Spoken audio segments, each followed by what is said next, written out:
Hey everybody, welcome to another Practical Pet Chat. Thanks for joining us. Lauren, how you doing? Good, Rob. How are you? I'm doing good. I'm doing good. And we got a really interesting question that I'm going to twist a little bit, but I think it's something that a lot of us deal with. And the question was about feeding different pets within the household. Let me flip it to, how do you focus on feeding the pets in your household? And in particular, when you've got a multi-pet household? So, we're humans. We like routine, and we like to do the same thing over and over and over, and not really think outside the box for things that we think are routine, like feeding our fur kids. And I spent a number of years teaching people how to rotate and how to do different things, but it extends beyond just the food. You have to look at. I'll give you an example. I have a client right now who is got a number of seniors in her house. Um, Over the years, when I would deal with clients who I probably met them when their dog was a puppy or their cat was a kitten, and then they're with me over the years, and then 10 years later, they're like, "Well, I've always fed this." Right, but it's a different kid now. That kid is substantially older than it was 10 years ago, just from a species type of view. They obviously age much faster than we do. But it has to do too with supplements and things that you're going to give. I know we've talked about this before. I'm not a fan of just adding supplements for the sake of adding supplements. There aren't standard supplements that you should give. Like with every meal, you should give this, this, and this, no matter what. Doesn't matter what you're feeding, just every kid needs these, which isn't true because it depends on the kid. It depends on the age of the kid. It depends on the environment. Um, it depends on if that kid is exhibiting any signs of need for anything. Is there anything that the kid seems lacking in? And obviously, at one or two or three, those kids, much like when we were teenagers, we're at our healthiest, right? We're there's not a lot that we're lacking if we're eating well-rounded meals and doing that kind of thing. And we can withstand the things that maybe wouldn't be good for us, and maybe things that are lacking. But going back to the client I have that has seniors, when you get in a routine of doing the same thing all the time, it's like, well, I'm giving this for liver support and I'm giving this for, I always think they should have coconut oil or, well, shouldn't they always have a fish oil? It's the kind of things of, well, not all fish oils are the same. The administration of each one is different. The need is going to vary in the kid, the frequency of when you give it, whether or not you do breaks, because everything should be given breaks in the supplement world. And are you rotating brands and are you rotating, whether or not you give it based on what you're giving? For example, if you're feeding something that's fish, do you need to add a fish oil into it? You have to look at those things. And getting people out of that routine is difficult. So having 12 dogs, I unfortunately know about this firsthand. And every time I would make the base food, what I added or even what I subtracted would vary depending on which kid it was for. And all my kids were probably the same age at the same time within about a year or so of each other, a year or two. And, depend on we guessed, with the kids that we took off the street and those kinds of things. So you have to look at that. But if a kid doesn't do well with fish oil, then that kid doesn't get fish oil. It isn't automatically added to the food. Or if this kid has skin issues, dander, flakiness, that kind of thing, then they're going to need extra of something. And a liver support is great if it's needed and maybe at a certain age, and depending on what else is going on. Are you giving medications? Is there conventional stuff that's on board as well? Are there any physical issues, any diseases, anything like that? So you have to look at the kid that you're about to feed in front of you. And when you are addressing the needs of that one kid, what do you do specific to that kid? Yeah. And I think that's hard for people to get into that Yeah. habit. I think it's such great points there. I love it, and we've got to talk further at some point on cycling and rotating, because I think that's a really important part of something you and I talk about a lot, which is that balance over time, which you kind of hit on when you said what you were doing in the beginning is not necessarily what you're doing 5 years, 7 years, 10 years later. And that feeding the pet in front of you, I think, what also struck me too is there's, as you mentioned, that propensity to, well, I'm doing this for one and they're thriving. So all of them will thrive on that. Right. And I think that there's that secondary element of if I've got multiples to feed, I mean, most people are doing it at the same time. Mhm. And I will say, if you got two, that's probably easy. But when you've got multiples, I've got a family member who's got three dogs and had three cats. So you've got to also rotate the times that you're Mhm. feeding, watch to make sure, because the minute you put those bowls down, if only two of the three are eating, but all three bowls end up empty, who was the culprit who got the extra serving? And you got to watch all those different things. And why wasn't that third one in there eating? And was it, the environment, especially when it comes to cats?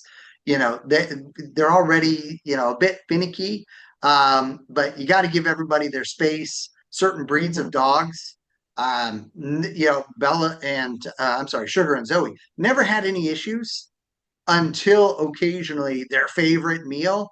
And if I put those bowls too close, they let me know, hey, you know, we got a little bit of a standoff going. But that's that challenge of also feeding the pet in front of you means watching, being there. The way that I feed, now I've got one dog now. So Bella, I can put it down, I can walk away. I'm not worried about it. I don't think the kids are going after it, the tortoises, et cetera. Right. But when we have a second dog, I will go back to that.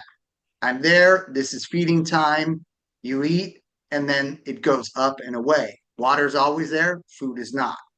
Um, and that's another change. A lot of folks will say, "Oh my gosh, no! I just put the bowl down. I leave it there." And I'm like, Oh my gosh, that makes me how do you know crazy. which animal is eating that? You know? And I've got a really good friend who had, again, cats and dogs, and had a dog that, until we had a conversation, they weren't realizing that if the cat touched the food at all, the dog was like, I'm out. I hate that. I'm not, nope, which, made me kind of, chuckle and say, Ew, yeah, cooties. yeah, cat cooties. Can't be Cat having cat cooties cooties. on my food. Yeah. So, but it is again just going back to each individual pet has their own individual needs. I love that you point that out. And then on that rotating as well, you may not have to do that for each pet, but chances are, if you've got multiples, you certainly need to be employing that for at least one of them. So I like that a lot. But why is it so hard, do you think, for folks? You had a lot of people come in the store, they'd say, I'm doing this. Did it surprise you if people said, "What, this I've been feeding this for the last 3 years?" Because that always surprises me. It doesn't surprise me. It frustrates me because, you can say something 50 times to people and they don't hear it, but you got to keep saying it because maybe the 51st time they will. Sure. And, it's frustrating. Um, Back when the DCM thing was going on, the nutritional DCM thing was going on, of course, there's panic everywhere. And it was the first time I'd ever done a Facebook Live because I hate being on camera. and I had never done them. And it was like I felt so strongly about how inaccurate this was that it forced me to do my first Facebook Live. The shock for me was, talk about getting out of your comfort zone, um, was how many people watched that on my business Facebook page, to the extent that the next day I had a line outside my store before I opened. And I kind of opened it like, what's going on? And people are like, I saw your video. And I'm like, oh, okay. I had a client come in, she was a nurse. And I saw her frequently, and no one comes up to the counter with the same food they bought over and over, because we had a loyalty program. So I always knew what they were feeding. Where I don't say, you sure you don't want to try something else? Can I give you some samples? Because remember, you got to rotate. It's always good to rotate. Eating the same thing, same brand, same formula over and over and over, isn't good for anybody. You don't eat the same thing day in and day out. The whole spiel, it's almost a routine of the things that you say. And they're like, yeah, no, this is good. I was like, okay. And I get samples in when I could. But I almost couldn't hide it, because she said, it just never even occurred to me. And I said, well, every time you've come in and I've rung you up, I've mentioned it to you. And she goes, no, you haven't. I'm like, absolutely, I have. Absolutely. 1,000%. You couldn't be a customer here that it wasn't told to you, because we feel so strongly about it. We understand the benefit of rotation and the negatives of the lack of rotation. And and there are exceptions to everything, kids with extreme sensitivities or allergies or whatever. But her kid wasn't one of those kids. And she left that day with 3 different flavors and 3 different brands. And I was like, right there, that was worth doing it. But it Yeah. repeated over and over and over as we worked through the line of people, that needed help and had questions and needed clarification. And it's disappointing from the viewpoint of, does it take something extreme like a recall or something profoundly negative to get people's attention? Because it shouldn't. It should be, and to your question as to why do I think that's the case, we're humans. We're deeply flawed. If we were perfect, we'd be animals, and, specifically dogs, but we'd be animals. And they don't fend for themselves. They're in our houses. So they become facultative to what we give them, whether it's appropriate, whether it's rotational, whatever it is. And it's stressful for someone like me who, had a store, and I realized the benefit of rotational nutrition, and trying to get people to understand that, and taking your wins where you could, but Sure. never letting up on the people who resisted change. It's convenient. And then people come back and go, well, sometimes my spouse feeds and they're just not going to do that. Okay, that's the one off. Right. It's the one off of nachos and beer isn't nutritionally, well rounded, but that doesn't mean that occasionally that doesn't happen. And, that's dinner, or something like that. And it's the one off, and you go back to normal food, hopefully, from there. But with every excuse that people have, we developed a response to that because we understood the effect, short term and long term, on the animals. And I think we're just flawed with we're creatures of habit. We don't like to think outside the box. We don't like the stress of, well, what if they won't eat it? We don't like the stress of thinking about it. We don't want to have to put the work in. And it's work, because for you, when you separated your dogs, I had 12. We only fed one kid at a time, Yeah. and when we went through one kid, fed that kid, went on to the next kid, fed that kid, because we're also fixing the food for that kid. With 2 kids, and I have little bitty kids, and they get a lot. I mean, my kids are so respectful of each other, we separate them. One kid's fed in one room that we close the door and the other kid's fed in the other room. But if one kid comes out and the other kid's still licking her bowl, she stands back and waits. And the other Wow. kid does the same thing. And we marvel at that because we didn't teach them that. And they are like, oh, you're not done. And of course, we're so proud, because we're proud parents that, oh, look at them. They have manners, and it's like, no, they probably realize that that's probably not something you want to do. And nobody Yeah. wants to take that on. But I'm not naive enough to think that at any point in time that couldn't possibly change. They age, maybe somebody doesn't feel well, something pops up where a kid gets defensive, another kid gets aggressive, anything could happen. So we just automatically put that in place where nobody has to protect what they're eating. They get to eat and be comfortable while they're eating for as long as it takes for them to eat, which is no time at all. And then everybody's back together licking each other's bowl. What did you get? Oh, let me see Yeah. what you got, and licking the bowl and it's all good. But, Yeah. I think people need to take those things into consideration just to prevent possibilities of things gone wrong. Yeah. Well, and it's interesting too because you just said something too that each animal also feeds differently and eats differently. Mhm. I thought about we were Bella's third family and she was still, a tiny puppy, tiny, tiny, fit in the palm of my hand.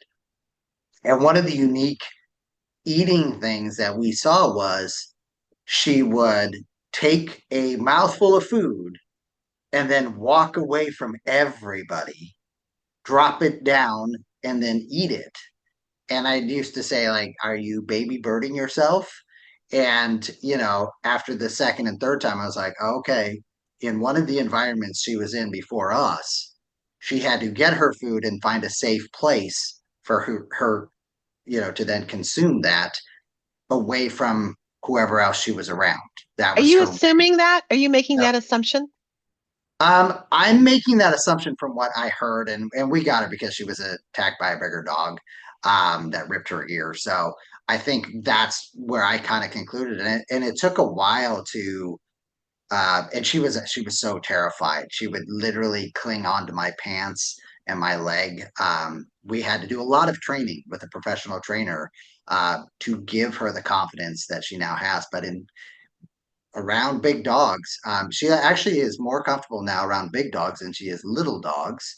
Um, from the standpoint of she loves little dogs because she's their protector, but the bigger dogs, she's confident enough now to not feel she's going to be attacked.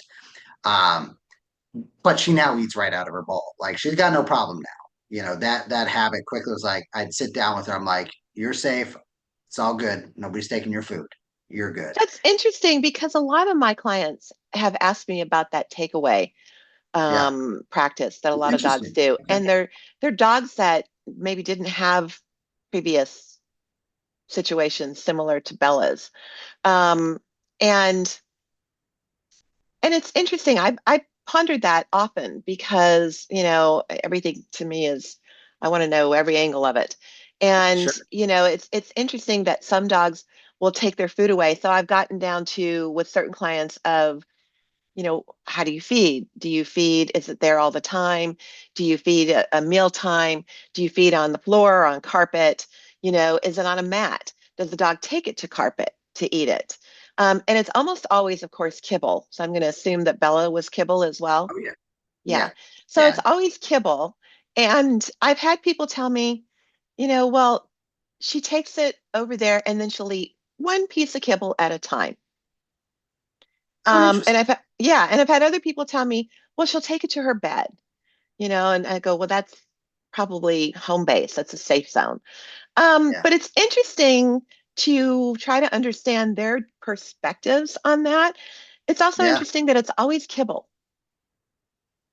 Yeah. Well, I mean, but there's things mixed in for her. So, it can be a piece of broccoli. It can be she's still going to take that out at that time. So, because I mix in, um, I put a lot of things on, which is another thing feeding, the dog. Um, and I used to make a lot of homemade only. I've got, some allergy issues in our house that, number one, and you said something too that also caught me on this. But number one, I'm always concerned about. But number two, um, from the standpoint of I traveled a lot and I didn't expect my family, if I didn't have time to meal prep like I would typically do on Sundays, you know, lightly cook, sous vide things, etc. They're not going to do Sure. that. They're like, hey, Dad, what's this thing in the water? Can we just, not a problem. Don't worry about it. It's either there, or it's not. There's always a bag of kibble. There's always fresh things to put on top of it. Um, I also do like gravies. I do have supplements. I do cycle a lot of different things. And I wanted to point that out is that's the easiest way, even if you're, in that convenience mode, there are so many easy ways to elevate and get some not only fresh items in there, but give at least some additional, I'm not going to say it's rotation, but things within the mix of the food. There's not a lot that's required, especially because when you're watching your pets, and that's 2 points on that. One, Bella used to love certain kinds of vegetables, certain kind of fruits, and her taste has changed over the years. Hmm. And so you said, well, people are afraid, they're not sure if they're going to like it. But what if they do like it? Right. It's like, hey, if they do like it, wow, this is great. Right. Because if you notice a shift in the body, and oh, hey, someone's getting a little bit, pleasantly plump. Okay, well, we can shift, some of what's being fed into some healthier things because we know they like that, as opposed to trying it at that point. Because the first time most people try anything, they're skeptical, they're not sure. I got to assume it's the same. That's been my experience. But the secondary part too is, um, I just had the situation with Belle where she had some uh, really deep work done. And I had to figure out a way to feed her and also give her these huge, pills to deal with any infections and things like that. You talking about dentals? I had some dental, yeah, Belle had some dental done. And so luckily she came out good. No, she didn't lose any teeth or anything like that. But we were still concerned about infection and other things going on. Long story short, though, was you can't do that in a kibble environment. Right. And oh yeah, by the way, for the next, first 10 days, she really needed to be eating softer foods, not too mushy that could get up into those pockets that were just so nicely cleaned. So there was that, like, how do you do that and still meet all of these different things? And so if you haven't practiced rotating or you haven't tried other things, and I always found it to be a positive. If they don't like it, good. I know now, and I don't need to worry about that. One thing that was interesting with Sugar and Zoe that I found was they did have different appetites and they liked different things, which became a way for me to identify for them, this is your bowl because it's got the things you like. This is her bowl because it's got the things she likes. And they just did not share a lot of the same tastes. So, kind of a fun, unique thing. And one last note on all that was if you're not feeding the pet in front of you and you're not watching and you're not participating, there are some really serious health concerns that can come up with bloat and other things. Because I used to call Zoe, she was my Hoover, meaning she would just inhale the second you put it down. So we had to switch the kind of bowls that we used to different feeding bowls. And, this is again 10, 15 years ago before that was the rage of things. And we were Right. actually creating, ironically, missed opportunity. Um, but it was like, how do we slow her down on some of this? Here's how we're going to do this. Um, that's really important. So a lot of different elements that you touched on. And I do have to say at 12, I mean, that's like I can't even fathom that because I sometimes struggle Yeah. with, It, 2 plus. yeah. Well, I have two right now, and I marvel at the fact that I had 12 and think about how did we do that day after day after day after day? Because they were also all very long-lived, thankfully. Um, I, anyway, everything changes. Um, Couple of things. Yeah. Uh, bloat tends to occur more often in kibble-fed animals. This is a Yep. side note.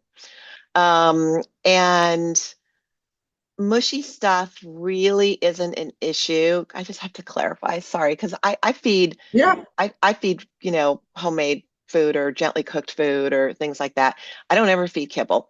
And it doesn't get, as you know, one of my dogs just had a dental. And if stitches are done properly in those pockets, then nothing's really going to get into them. I just wanted to put that out there for people concerned about, what they might feed and that kind of stuff.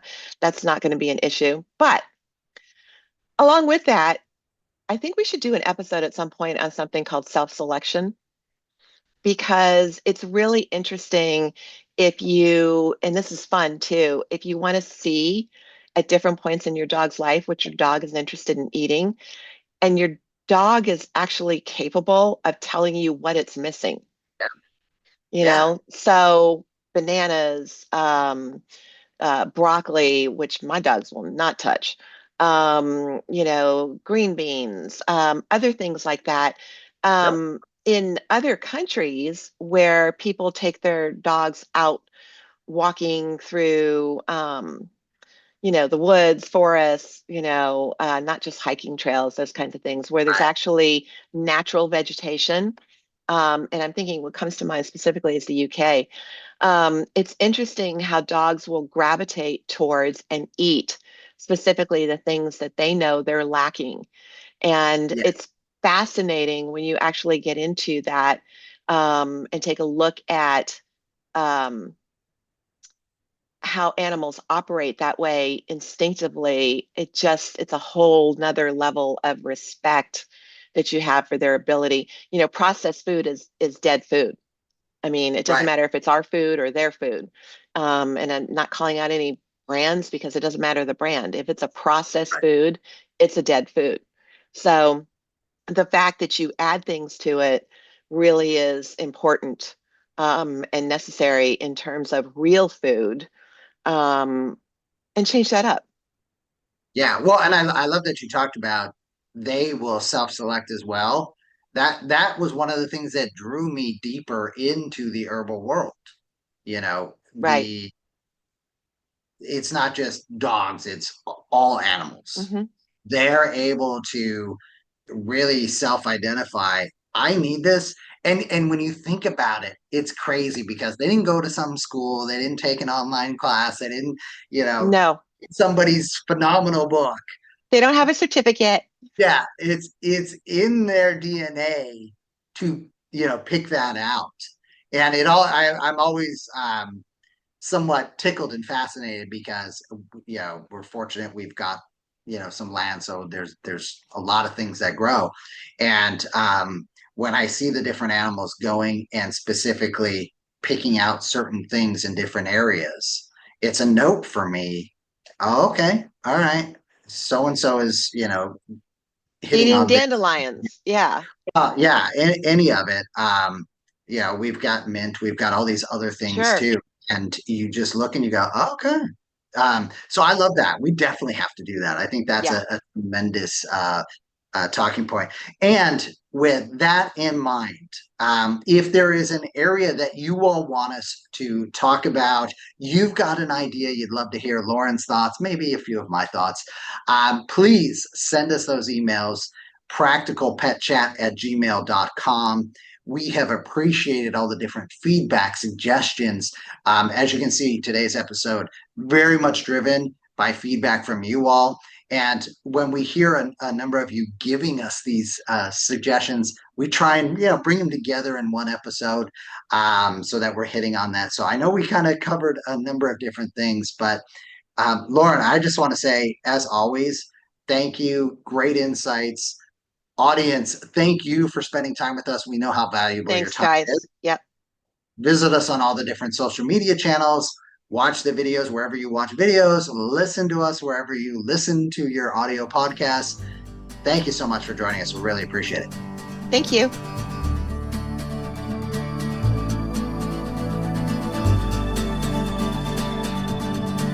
The content of this podcast is for informational purposes only. It is not intended as, nor should it be construed as, professional medical advice, diagnosis, or treatment for your pets. Always seek the advice of a qualified veterinarian with any questions you may have regarding your pet's health or medical condition. Never disregard professional veterinary advice or delay in seeking it because of something you have heard on this podcast. The hosts and the guests of this podcast are not liable for any actions taken based on the information shared during these episodes. Any reliance on the information provided is solely at your own risk. Copyright 2025 Practical Pet Chat, all rights reserved. Unauthorized duplication, distribution, or reproduction of any content from this podcast, including but not limited to audio, scripts, and show notes, is prohibited without prior written consent. The opinions and views expressed by the host and guests are their own and do not necessarily reflect the views of Practical Pet Chat.